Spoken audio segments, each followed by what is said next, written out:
FTP நேயர்களுக்கு வணக்கம். இன்று இந்த பரபரப்பான அரசியல் சூழல் ஐயா ரவீந்திரன் சார் நமக்கு நினைச்சிருக்கார். வணக்கம் சார். வணக்கம் சார். இன்னைக்கு மிகப்பெரிய அரசியல் பரபரப்பை ஏற்படுத்தியது வந்து ஓபிஎஸ் வந்து என்டிஏ விட்டு வெளியேறேன் பீரமும் ஓபிஎஸ் தரப்பு வந்து அறிவிச்சிட்டாங்க. இதை அறிவிக்கிறதுக்கு முன்னாடி காலையில வந்து ஒரு நடைப்பயிற்சி செய்யும்போது ஸ்டாலின் சந்திச்சிருக்காரு ஓபிஎஸ். இது வரைக்கும் ஏன் இன்னைக்குதான் அது கோயின்சிடன்ஸ் மீட்டிங்கே தெரியல, இதுக்கு முன்னாடி சந்திப்பு தெரியவே தெரியல. ஸோ ஓபிஎஸ் என்டிஏ வெளில வந்துட்டாரு. என்டிஏவே இப்போ கொலாப்ஸ். இப்போ தேமுதிக ஒரு ஆக்ஷன் இருக்காங்க, பாமக எங்க இருக்காங்கன்னு தெரியாது. என்டிஏல அதிமுக மட்டும் தான் இருக்காங்க. ஸோ என்னதான் நடந்துட்டு இருக்கு இங்க ஓபிஎஸ் தரப்புல அடுத்த மூவ் என்ன? என்டிஏ விட்டு விளையாடிட்டாங்க, எந்த அணிலும் இல்லை, மக்களை சந்திக்க போறாரு. யாரோட சேர்ந்து அவர் மக்களை சந்திப்பாரு. யாரோட சேர்றாருன்னு தெரியும். மோஸ்ட் ப்ராபபிலி ஸ்டாலின் கூட தான் சேர்றாரு. ஏங்க அது எப்படிங்க? அதிமுக அவர் பின்னாடி தொண்டன், அவர் வந்து எம்ஜிஆர் ஜெயலலிதா தொண்டன் வந்து திமுக. யாதுங்க எம்ஜிஆர், யாதுங்க ஜெயலலிதா? சசிகலா இதானது குப்பை தொட்டியில ஜெயலலிதா தூக்கி போட்டாங்க. ஹிண்டு பதிரில் நீங்க பார்க்கலையா? குப்பை தொட்டியில ஜெயலலிதா கலண்டர் கடந்தது, எல்லாரும் சசிகலா கலண்டரை வச்சது. சசிகலா ஜெயலலிதாவுக்கு ஒன்றும் தெரியாது. சசிகலா தான் எல்லாம் ஃபீடிங் பாட்டில். யார் பேசல? சசிகலாவை ஜெயலலிதாவோட பெரிய மரியாதை கொடுத்தாங்கல்ல. ஜெயலலிதாவையாவது கொஞ்சம் இது பண்ணிடலாம், சசிகலாட்ட ஜம்பம் பலிக்காதுன்னு ஜெயலலிதாவோட கூடுதல் மரியாதையை கொடுத்தவங்க தானே சார் நீங்க. என்ன சார் நீங்க பேசுறீங்க? இந்த டைம்ல நான் இன்னொரு விஷயம் நினைவு கூர்றேன். இந்த அதிமுக பிஜேபி அலையன்ஸ் கன்ஃபார்ம் ஆகும்போது நான் உங்களோட ஃபோன் பண்ணும்போது நீங்க சொல்லியிருந்தீங்க விஜய்க்கு சூப்பர் ஆப்ஷன் இப்போ கிடைச்சிருக்கு, தினகரன் பன்னீர் போன்றவங்க விஜய் நோக்கி வருவாங்கன்னு சொன்னீங்க. அது எப்போ எப்படின்னு தெரியல. இப்போ அதுவும் ஒரு பெரிய பாசிபிலிட்டி. போன வாரம் வந்து இவர் வண்டுட்டியார் வந்து விஜயோட சேர்றதை பத்தி ஹிண்ட் கொடுத்தாரு. ஸோ ஓபிஎஸ்க்கு இப்போ நான் நிறைய ஆப்ஷன்ஸ் ஓப்பன்ல இருக்கு. பட் நீங்க அதை முன்னாடியே கணிச்சிட்டீங்க.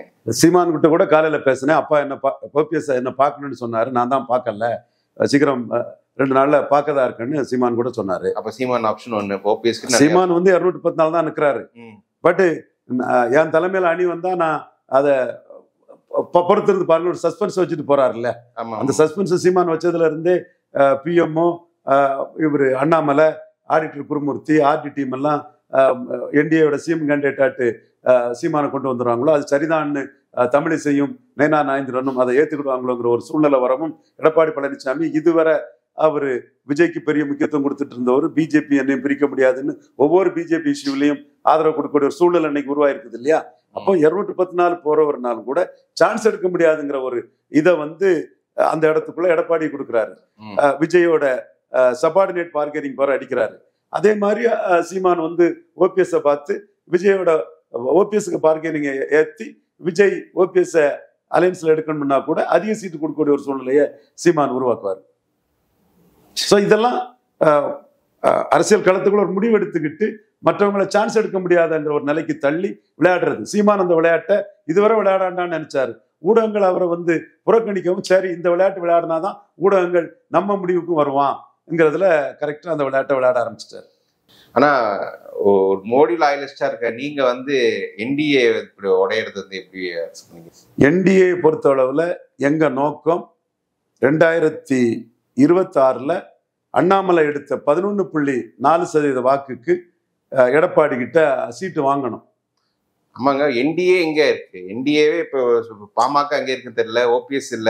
என்டிஏக்கு ஓபிஎஸ் தினகரன் கான்ட்ரிபியூஷன் எவ்வளவு பெருசு? அந்த 18%ல கண்டிப்பா ஓபிஎஸ் கான்ட்ரிபியூஷன் எல்லாம் பெருசு தான், மறுக்க வரல. பட் இந்த பலத்துக்குரிய சீட்டு வாங்கிடணும், இதுலதான் நாம நிற்கிறோம். ஏன்னா 10% ஓட்டுக்கு மேல வரலன்னா 2024 மோடியை டிச் பண்ண மாதிரி 29 எடப்பாடி டிச் பண்ணிடுவார். மோடிக்காக 29 மையமா வச்சு அந்த வேலையை தான் நம்ம சொல்றோம். நாம வெளிப்படையா அதை ஒத்துக்கிட்டு தானே சொல்றோம். எங்களுக்கு மோடி தான் முக்கியம். மோடி ஏமாந்துடக்கூடாது. 29 1 to 1 மோடி தலைமையில வரணும். 10% வாக்குக்கு மேல 26 பாஜக எடுத்தாதான் 29 மோடிக்கு அலையன்ஸ் கரெக்டா இருக்கும். அல்லது எடப்பாடி 20 சீட்டு 25 சீட்டுன்னு காங்கிரஸுக்கு ஆஃபர் பண்ணுவாருன்னு நாங்க ஃபியூச்சரிஸ்டிக்கா பார்த்து எடப்பாடியை சுத்தி இருக்கவங்க கழிஞ்ச 24 என்ன சொன்னார்? காங்கிரஸுக்கு 20 சீட்டு, விசிகாவுக்கு 5 சீட்டுன்னு சொன்னவங்க தானே. அதை 29 சொல்ல மாட்டாங்க. ஸோ 24 பாஜக அலர்ட்டா இருக்கணுங்கிறதா எங்களுக்கு நோக்கமே தவிர, மோடி தான் எங்களுக்கு நோக்கமே தவிர, ஒரு சில 13 பேர் ஸ்டாலின் எதிர்ப்புன்னு பாஜக அதில் பயன்படுத்திடலான்னு நினைக்கிற இது இல்லை. அதே மாதிரி தான் 21 அவங்களால பயன்படுத்த முடியல. நாம சொன்னதுதான் சசிகலா விஷயத்துல மோடி இதெல்லாம் நடந்தது. இப்பவும் நாம பலத்துக்குரிய சீட்டு எடப்பாடி கிட்ட பிஜேபி வாங்கிருந்தங்கிறதுக்காக தான் நம்ம எல்லா நகர்களையும் செய்யறோம். அந்த நகர்வுகளில் ஒண்ணுதான் சீமான என்டிஏ சிஎம்மா கேண்டிடேட்டா நாம ப்ராபபிலிட்டி இருக்குன்னு நாம புஷ் பண்ணது காரணமே அதுதான். இதனையும் சீமான 214 தான் நிற்கிறோன்னு சொல்றாரு.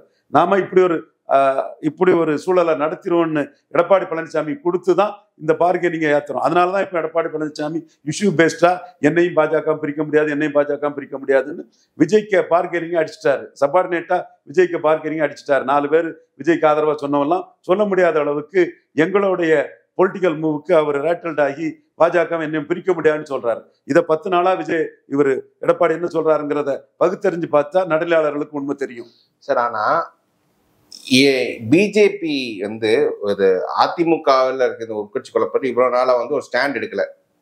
ஆனா இப்ப கிளியர் கிட்ட ஸ்டாண்ட் எடுத்து எடப்பாடி தான் வேணும், மற்றவங்க வேணான்ற மாதிரி ஸ்டாண்ட் எடுத்த மாதிரி தெரியுது. இல்ல, எடப்பாடி பேரையே மோடி அந்த டிக்னிட்டரிஸ் இதுல போடல. அதை நாம சொல்றதுதான் எடப்பாடிக்கு முதுனுக்கும் ரேட்டல்ட் ஆகுறாரு. அதை நாம சுட்டி காட்டுறதுனால இவன் வேற ஏதோ 21 சசிகலா விஷயத்துல சாதிச்ச மாதிரி சாதிச்சிருவானோன்னு ரேட்டல்ட் ஆகுறாரு. குறைஞ்சபட்சம் பாஜகவுக்கு பலத்துக்குரிய சீட்டை வாங்குறதுக்கு தான் சீமான நாங்க என்டிஏ சிஎம் கேண்டிடேட்டா ப்ரொஜெக்ட் பண்ணிருக்கோம். பட் ஆனா பிஜேபி அவங்க நீங்க சொல்ற அந்த பார்கெனிங் ஆப்ஷன்ஸ் யாருமே பெருசா நம்ம ஓபிஎஸ் நீங்க அவர் என்டிஏ விட்டு வெளியேறது மெயின் ரீசனே அந்த பிரதமர் வரும்போது சந்திக்க மறுத்தானே. அந்த ஆரம்ப புள்ளி எதுன்னு நான் மனசுல வச்சது சரின்னு சொன்னா எடப்பாடி ரேட்டல்ட் ஆகுறது நியாயம்தான் சார். இதுக்கெல்லாம் எல்லாம் விளக்கம் சொல்ல முடியாதுங்க, நடக்கட்டுங்க, அது பிறகு பாத்துக்கலாம். சரி, ஓகே. இப்போ தினகரன் எப்படி அப்ரோச் பண்ணுறோம்? ஆனா அவர் தான் சைலண்டா இருக்காரு. எடப்பாடி இன்னமும் தினகரனோட நான் சேர்ந்துப்பேன் அப்படின்ற ஒரு ஹிண்ட் லைட்டா கொடுக்குறாரு. தினகரன் ஒரு ஃபோர்ஸ், அவர் எப்படி பிளே பண்றாருன்னு பார்ப்போம். எடப்பாடி ஒரு ஓபிஎஸ் எடப்பாடியை நம்பி ஓவர் ஆன்டி டிஎம்கே பண்றது தினகரனுக்கு நஷ்டம். எடப்பாடியை நம்பி ஓவர் ஆன்டி டிஎம்கே பண்றது போப்பான்னு எடப்பாடி சொல்லிட்டாருன்னா பெரிய நஷ்டம் தினகரனுக்கு வரும். சர்க்கம்செட் பண்ணணும் அந்த மூவை. ப்ரோ மோடி கூட பண்ணிக்கலாம், ஆன்டி ஸ்டாலினா ஓவரா பண்றது நஷ்டம் தான் வரும்னு என் கணிப்பு.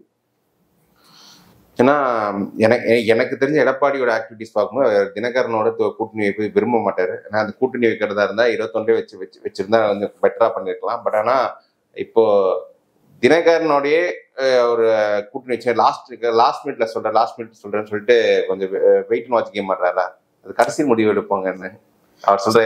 அதாவது தங்களோட மேலான இடத்துல இருந்தவங்களை தங்களுக்குள்ள கொண்டு வர்றதுக்கு யாருமே தேங்க தான் செய்வாங்க. எடப்பாடி தேங்குறாரு, தப்பு இல்லை, அப்படித்தான் இருப்பாங்க தலைவர்கள். அதனாலதான் தப்பு இல்லை, அப்படித்தான் இருப்பாங்க. ஸோ இப்போ எடப்பாடி இப்போ கோயிங் ஃபார்வர்ட் இப்போ இந்த கூட்டணியை அவர் இன்னும் கொஞ்சம் வலிமைப்படுத்த நினைப்பாரா, இல்லாட்டி பிஜேபியோடய கண்டினியூ பண்ற முடிவில் தான் இருக்காரு? இப்போ புது கட்சியில் எங்கிருந்து ஒரு எடப்பாடி? ஏன்னா எல்லா கதவுமே அவர் அடைக்கிறாரு. ரொம்ப சிக்கலான நிலத்துல தான் எடப்பாடி இருக்காரு. ஐயரும் நாடாரும் ஏதாவது செய்யணும், பார்ப்போம் என்ன செய்யறாங்கன்னு பார்ப்போம். ஏன்னா அவர் கொடுத்த ஆஃபர், ராஜ்யசபா ஆஃபரே பிரேமலதா எங்க அவருக்கு ஓட் டிரான்ஸ்ஃபரிங் கெப்பாசிட்டி கிடையாது, சீட் கன்வெர்ட்டிங் கெப்பாசிட்டி கிடையாதுன்னு விக்கிரவாண்டியிலே தெரிஞ்சு போனது தானுங்க. 36% வாக்குல 23% உதயசூரியனுக்கே போயிட்டு அவரோட போராட்டத்தை ஆதரிச்ச நாம் தமிழருக்கு 1% தான் வந்தது. பாமகவுக்கு 12% தான் வந்தது. இது வெளிப்பட தானேங்க. 4 பேர் 13 பேர் இருந்துகிட்டு டங்குன்னு எடப்பாடியை பார்த்துட்டு சாமின்னு இவர் சொல்லிடுவாங்க. உடனே இவர் சாமின்னு சொன்னதும் அவங்களுக்கு சாமி ஆட்டம் வந்துடும். சாமி ஆடி என்னங்க பிரயோஜனம்? இதுல இப்போ பாஜக நிர்வாகிகள் லிஸ்ட்ல பெரும்பாலும் அந்த எடப்பாடி கூட்டணி விரும்புற நிர்வாகிகள் தான் பதவி பொறுப்பு கொடுத்துருக்காங்க. ஸோ பாஜகவும் கொஞ்சம் இன்னும் அந்த ஏடிஎம்கே ஸ்டாண்ட்ல இருக்கிறாங்களா? கண்டிப்பா ஏடிஎம்கே ஸ்டாண்ட்ல தான் இருக்கிறாங்க. அதுதான் இயல்பான ஒன்று, இயற்கையான ஒன்று. அதில் ஒன்றும் தப்பு இல்லை. 11.4% அண்ணாமலை உழைப்புல கிடைச்ச வாக்குக்கு ப்ரொபோர்ஷனேட்டா 19.4:11.4 அது வாங்கி ஆகணும். குறைஞ்சபட்சம் 2 ரெட்டலைக்கு ஒரு தாமரை வாங்கி ஆகணும். இதுல சோரம் பெறக்கூடாது. Okay, respect of the result. அவங்க திமுக தோக்கடிக்குது அப்படின்ற அந்த ரிசல்ட் எடுத்து போக மாட்டாங்க சார். அரசியல் லாபத்துக்கு சார். இதெல்லாம் 2021 பார்த்தீங்க, எத்தனை பேர் முகத்துல கரிய பூசிட்டு போனாங்க. ஏன் சார் நீங்க பேசுறது அப்படிதான் பேசுவாங்க, விடுங்க விடுங்க. ஓகே சார், ஒரு தடவை வந்து எனக்கு எங்க கேள்வி நன்றி சார். தேங்க்யூ.